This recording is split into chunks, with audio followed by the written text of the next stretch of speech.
सभी सिचुएशन को ऑब्जर्व हम नहीं कर लेते हैं और जो बबीदा हमको जो बात बोले हैं उसके बारे में भी हम अपने लोगों से चर्चा करेंगे, उसके बाद ही कोई डिसीजन। नहीं, এটা আমি আপনাকে বলতে পারবো না, এটা আমি বলতে পারবো না। না, ববিদার সঙ্গে আমার কথা। অর্জুনদা, একটা জিজ্ঞাসা, গতকাল শুভেন্দু অধিকারী রাজ্যের বিরোধী দলনেতা তিনি বলছেন যে যখন রাষ্ট্রপতি নির্বাচন হয়েছিল সেই সময় আপনি ভোটটা কিন্তু বিজেপির পক্ষেই দিয়েছিলেন, অর্থাৎ দ্রৌপদী মুর্মুর পক্ষেই দিয়েছিলেন। যেই দুজন দিয়েছিলেন তার মধ্যে আপনি একজন বলছেন, দাবি করছেন শুভেন্দু অধিকারী। আমি এই ব্যাপারে এখন কোনো মুখ খুলবো না, ঠিক আছে? আমি দেখি। এটাও বলছেন যে আপনি শুভেন্দু অধিকারী সহ অনেক বিজেপি নেতাদের সঙ্গে আপনি কানেক্টেড ছিলেন এই সময়টাই, যাবতীয় সময়টা।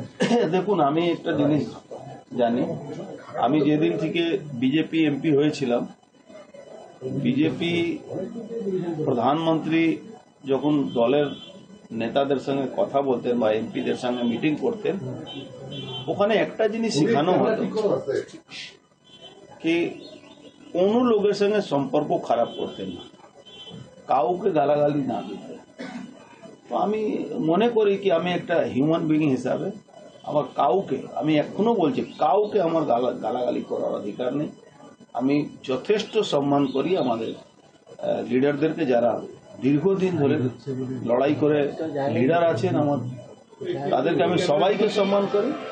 আমি কারো বিরুদ্ধে কোনো কথা পার্সোনাল লেভেলে আমার কোনো বলার অধিকার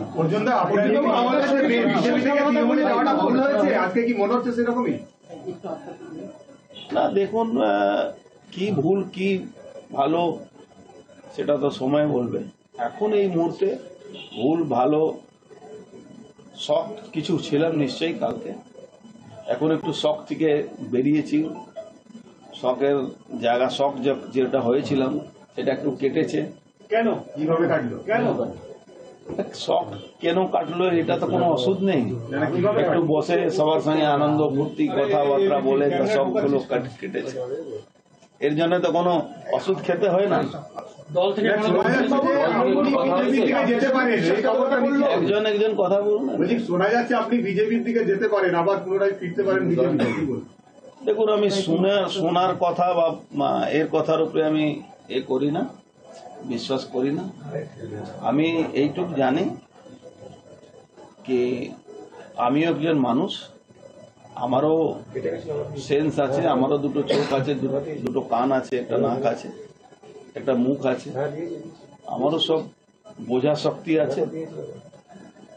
তো সেই শক্তি নিয়েই আমাকে কাজ করতে হয়। অর্জুনদা, গতকাল থেকে আজ অব্দি আপনার সঙ্গে বিজেপির কোন নেতৃত্ব তাদের সঙ্গে কথা হয়েছে? না, আমার সঙ্গে এরকম কোনো কথা হয়নি। কোনো কথা হলে আপনাকে লুকানো আমার কোনো ব্যাপার ছিল না, কিন্তু আমার সঙ্গে কারো কথা।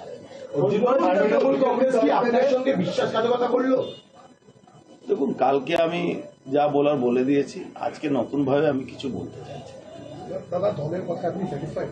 দল যে বলল, দেখুন, স্যাটিসফাইড আনস্যাটিসফাইড তো পরে কথা, এখন এই মুহূর্তে আমার কিছু বলার নেই। পার্থভূমির সঙ্গে আজকে টাইম করেছিল, কিন্তু আজকে বিজি আছে, তো হয়তো কালকে আমার সঙ্গে কথা। কি বলেছে? আমার বাড়িতে এসে কথা বলবে, চায় খাবে, গল্প করবো। আমরা তো পুরনো বন্ধু না। কি আপনার স্ট্র্যাটেজি কি হবে এই নির্বাচনে? আচ্ছা, অদ্ভুত কথা, আমার স্ট্র্যাটেজি আপনাকে বলবো কেন?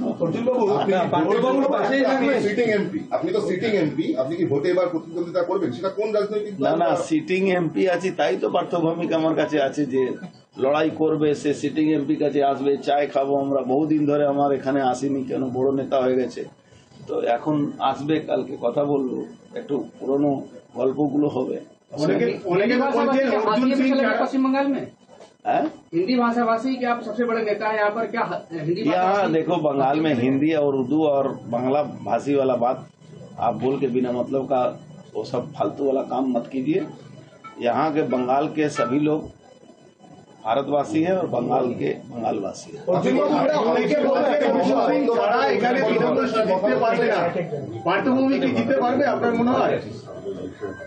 না, কে যদি এই কথা কেউ বলে থাকে তাহলে ভাই আমি তো তাকে ধন্যবাদ জানাবো কি ও এটা বুঝতে পেরেছে।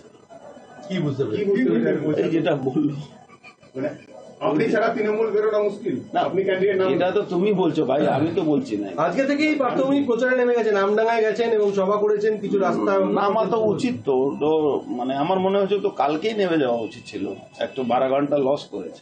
आप क्या प्रचार में जाएंगे? अरे अभी नहीं, अगर प्रचार में मुझे बुलाएगा पार्टी तो मुझे जाना ही चाहिए। কি ভূমিকা হবে আপনার এই লোকসভা নির্বাচনে? भूमिका क्या है, भूमिका तो एक राजनेता जो होता है उसको राजनीति करने के लिए सब भूमिका तो करना ही पड़ता है ये चुनाव পুরো में। দায়িত্ব কি দিল আপনাকে কালকের পর থেকে যে अरे देखाई হলো না তো দায়িত্ব কি করে। দলের তরফ থেকে কিছু বলেছে? শুভেন্দু অধিকারী বলছেন আপনি তৃণমূলে ফিরে আসার পর কোনো বিজেপির উপর অত্যাচার করেননি এবং নিজের ছেলেকেও তৃণমূলে আনার চেষ্টা করেননি, আপনার পক্ষে কথা বলেছেন। না আমি আমি আমি তো বললাম আমি কোনো এই ধরনের কাজে পক্ষপাতী না। আমি কারো উপরে অত্যাচার হোক, কোন উপরে গন্ডগোল হোক, এইটা আমি পক্ষপাতী না। আচ্ছা, বিজেপি ছাড়া কি অন্য কোনো দল আপনার সঙ্গে যোগাযোগ করেছিল প্রার্থী হওয়ার জন্য বা দলে যোগদান করার জন্য? আমি তো বললাম কেউ আমার সঙ্গে এরকম এই ব্যাপারে কোনো যোগাযোগ নেই।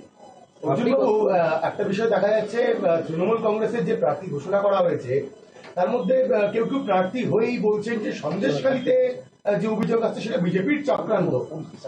নতুন প্রার্থী যারা, কোথায় আমার দেখুন আমি অথরাইজ নয় সন্দেশখালীর ব্যাপারে কোনো কথা বলা, বুঝলেন। আপনি আপনি দলে ফিরে আসার সময় দলের নানা রকম কাজকর্মের প্রতিবাদ করেছেন, তার জন্য কি আপনি কোপে পড়লেন, কি মনে হয়? আমি সেটা বলতে পারবো না কিসের জন্য হয়েছে, হয়তো দল এটা বুঝেছে কি আমার থেকে বেশি সক্ষম লোক আছে সেই বলছে।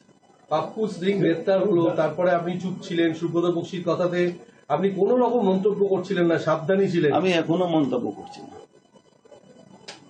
বলুন তো, একটা প্রশ্ন, 2019 সালেও আপনাকে টিকিট দেওয়া হবে বলে বলা হয়েছিল, তবে লাস্ট মুহূর্তে আপনার নাম প্রার্থী তালিকায় দেখা গেল না। আবার 2024-এও একদম আপনাকে টিকিট দেওয়া হবে বলে নিয়ে যাওয়া হয়েছিল, কিন্তু শেষ মুহূর্তে আপনার নাম প্রার্থী তালিকায় নেই। এই যে দুটো লোকসভায় বারবার টিকিট দেওয়া হবে বলে টিকিট দেওয়া হচ্ছে না, এই যে দলের অবস্থান আপনার প্রতি, এটা নিয়ে আপনি কি বলবেন? এটা একটা দুঃখজনক ঘটনা, এটা একটা দুঃখজনক ঘটনা আমার জন্য। মানে দল কি মনে করছে আপনার প্রয়োজন নেই? এটা তো দল বলতে পারবে, আমি কি করবো। অর্জুনদা, যেখানে জগদ্দল বিধায়ক সোমনাথ সাহেব এবং বীজপুর বিধায়ক সুবোধ অধিকারী মুখ্যমন্ত্রীকে চিঠি দিচ্ছেন যাতে আপনাকে টিকিট না দেওয়া হয়, তারই ফলশ্রুতি হিসেবে আপনাকে টিকিট দেওয়া হলো না? জানি না, যদি ওদের চিঠি দেওয়ার জন্য আমার টিকিট পাইনি তাহলে এটা হতে পারে। এগুলো নিয়ে কি আপনাকে দলের শীর্ষ নেতৃত্ব জানিয়েছিল কিছু? আপনার বিরুদ্ধে এই অভিযোগ আসছে। না, অভিযোগ তো আপনাদের মাধ্যমেই আসছিল, তো কারো জানানো তো দরকার নেই। সব কিছু ওপেন ছিল, ওপেন সিক্রেট ছিল। আপনি টিকিট না পাওয়ার পিছনে কাজের হাত থাকতে পারে বলে মনে হচ্ছে। ওপেন সিক্রেটটা কি? এই যে বক্তব্য দিচ্ছিলেন আপনি বললেন না কি এই বক্তব্য দিচ্ছিল, এটা তো কোনো লুকোনো ব্যাপার ছিল না, তো ওপেন সিক্রেট ছিল। না, বলছি আপনার টিকিট না পাওয়ার পিছনে কারোর হাত আছে বলে মনে করছেন আপনার দলের? না, এটা আমার দুর্ভাগ্য, আমার কাকে দোষ দেবো আমি যে আমি টিকিট পাই না। কালকেও তো আপনি সবাই গেছিলেন, তখন কি নিশ্চিত ছিলেন টিকিট পাবেন? নিশ্চয়ই আমাকে সেভাবে ডাকা হয়েছিল, তো আমি তো সেইভাবে বুঝে গেছি। আপনি কখন জানতে পারলেন যে আপনি প্রার্থী নন, প্রার্থী করা হচ্ছে না আপনাকে? 11:46 কিভাবে জানলেন? সেটা আপনাকে কেন বলবো। তারপর আপনি অপেক্ষা করেছিলেন? হ্যাঁ, তারপরে কি সবাই ছিলেন? আমি তো দলের সৈনিক হিসাবে ওখানে বসেছিলাম, যাতে কেউ আমাকে এটা না বলতে পারে কি আমি দলের বিরুদ্ধে আছি। এখন কর্মীরা আপনাকে কি বললেন? কর্মীরা তো ক্ষোভে নানা রকম কথা বলে, সেটা নিয়ে তো আমি আপনার কাছে আলোচনা করা ঠিক না। কর্মীরা নিজের ক্ষোভের কথা বলছে। সকাল থেকে অনেক কর্মীরা এসছেন। সেই আসছে তো, আপনি দেখেছেন তো। আমি কিন্তু মানুষের সঙ্গে রাজনীতি করা লোক, আমি কিন্তু হাওয়ায় রাজনীতি করি না। এই জন্য মানুষের সবসময় আশীর্বাদ আমার সঙ্গে থাকে। অর্জুনবাবু, রাজনীতির জন্য কি তৃণমূল আপনাকে ব্যবহার করে এখন ছেড়ে দিতে চাইছে? এটা আমি বলতে পারবো না, কেন এখনো আমি রাজনীতি কর্মী হিসাবেই আছি, আমি এটা কি করে বলবো। আপনি কি দলের থেকে অন্য কোনো পদ এক্সপেক্ট করছেন, আশা করছেন? না, এই এমপিটাই পেলাম না, আবার অন্য কি এক্সপেক্ট করবো। আপনাকে কিছু প্রতিশ্রুতি দেওয়া হয়েছে? পার্থবাবু ফোন করে কি বললেন? আমি পার্থর প্রতিশ্রুতির উপরে আমাকে রাজনীতি করতে হবে, তার থেকে ভালো নাই করবো। না, আপনাকে তো মুখ্যমন্ত্রী বৈঠক করেছেন, তখন কি কিছু বলা হয়েছিল যে দেখুন, আমি ওই প্রতিশ্রুতি যে জিনিসটা আমি ছিলাম আর সেইটাই প্রতিশ্রুতি আমার সঙ্গে হলো, তা আমি অন্য প্রতিশ্রুতি নিয়ে কি কথা? আমি একটা দলের মানে কর্মী হিসাবে সব ছিলাম, এখন সবটা কেটে গেছে অনেকটা। আপনি দেখুন আমার কালকে চেহারা আজকে চেহারা আমাদের ডিফারেন্স পাবেন কিভাবে করবেন? সেটা আপনাদের মতন লোকের সঙ্গে গল্প করে। আপনি একটা কথা বলেছিলেন যে দল থেকে দেখুন, সব তো এটা কর্মীরা মনে একটা ক্ষোভ থাকে, কর্মীরা সেভাবে আবেগ প্রবণ হয়ে তারা দুঃখ। সাংবাদিক বৈঠক করছেন অর্জুন সিং। গতকাল তাকে প্রার্থী করেনি তৃণমূল, যে কারণেই তিনি গতকালকে বিশ্বাসঘাতক বলেছিলেন। তবে কালকের থেকে আজকে অনেকটাই তিনি ধাতস্থ হয়েছেন। কালকে আঘাত পেয়েছিলেন, আজকে ধাতস্থ হয়েছেন এবং এখনো কোনো সিদ্ধান্ত তিনি নিচ্ছেন না, এমনটাই বললেন সাংবাদিক বৈঠকে। ফিরহাদ হাকিমের সঙ্গে কথা হয়েছে পার্থ ভৌমিকের সঙ্গেও। সব দিক ভেবে আমি সিদ্ধান্ত নেব, এমনটাই বললেন অর্জুন সিং। এবং টিকিট না পাওয়ায় কাউকে দোষ দেব না, ভোটে রাজনীতিকের ভূমিকা পালন করব, এমনটাই বললেন অর্জুন সিং। গতকাল পার্থ ভৌমিক তিনি বলেছিলেন দল কাউকে অপমান করেন না, নিশ্চয়ই কোনো ভাবনা চিন্তা করেছে দল। পার্থ ভৌমিক কি বলেছিলেন শোনাবো। দেখুন, আগে অর্জুন এমপি ছিল, আমি মন্ত্রী ছিলাম, এমএলএ ছিলাম। আজকে হয়তো আমাকে এমপি পদে দাঁড় করিয়েছে। অর্জুন নিশ্চয়ই সম্মানজনক কিছু দলের থেকে পাবে, সেটা তো দিদি প্রথমেই বলেছে। আমি হয়তো সবাইকে দিতে পারলাম না, আমি নিশ্চিতভাবে কাউকে অন্য জায়গায় সম্মান দেব, নিশ্চিতভাবে সম্মান পাবে, এটুকু আমি দায়িত্ব নিয়ে বলতে পারি। দিদি কাউকে কোনোদিন অসম্মান করে না, হয়তো জায়গাটার পরিবর্তন হতে পারে।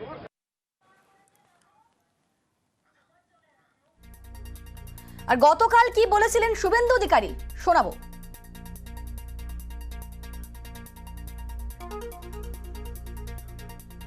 অর্জুন সিংকে ওরা কোনোদিনই বিশ্বাস করে না, আমরা জানি। তিনি এই 2 বছর যে গেছিলেন ব্যারাকপুর এলাকার বিজেপি কর্মীদেরকে কোথাও উত্তপ্ত বা আক্রমণ করেন। তার যৌথ পরিবারে থাকা পুত্র পবন সিং কখনো তার বাবা তার ছেলেকে প্রেসার করেনি যে তুমি বিজেপি ছাড়ো।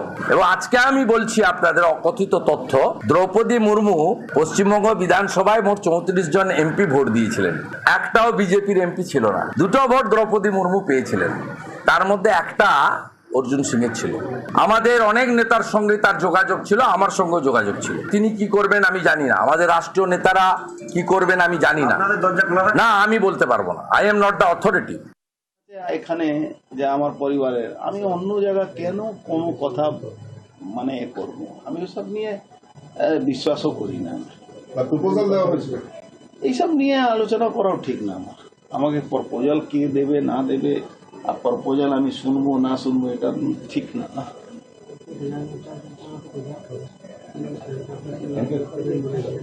ঠিক আছে, থ্যাংক ইউ।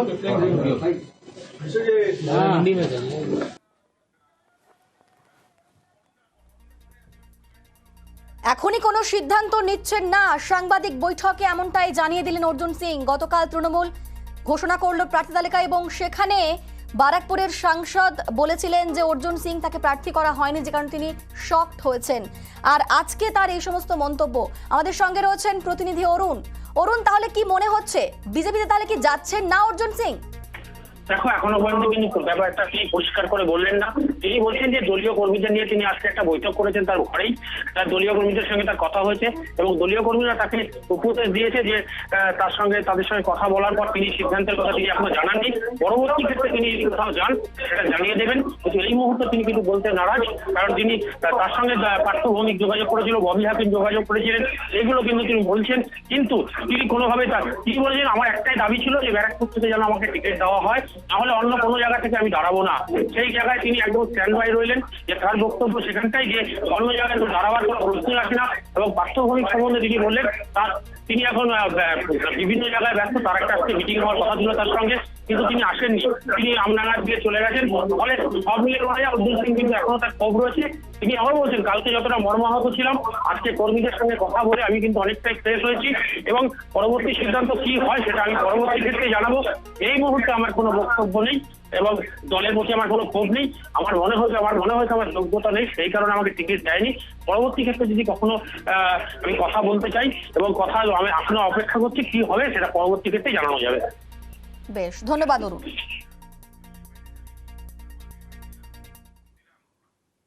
पार्थो भौमिक संगे कथा হয়েছে, बबीता संगे আমার কথা হয়েছে। अभी मैंने कोई डिसाइड नहीं किया है और अभी भी मैं डिसाइड करने की स्थिति में भी नहीं हूँ जब तक सभी सिचुएशन को ऑब्जर्व हम नहीं कर लेते हैं। और जो बबीता हमको जो बात बोले हैं उसके बारे में भी हम अपने लोगों से चर्चा करेंगे, उसके बाद ही कोई डिसीजन। কি বললেন? কি কথা? नहीं, এটা আমি আপনাকে বলতে পারি।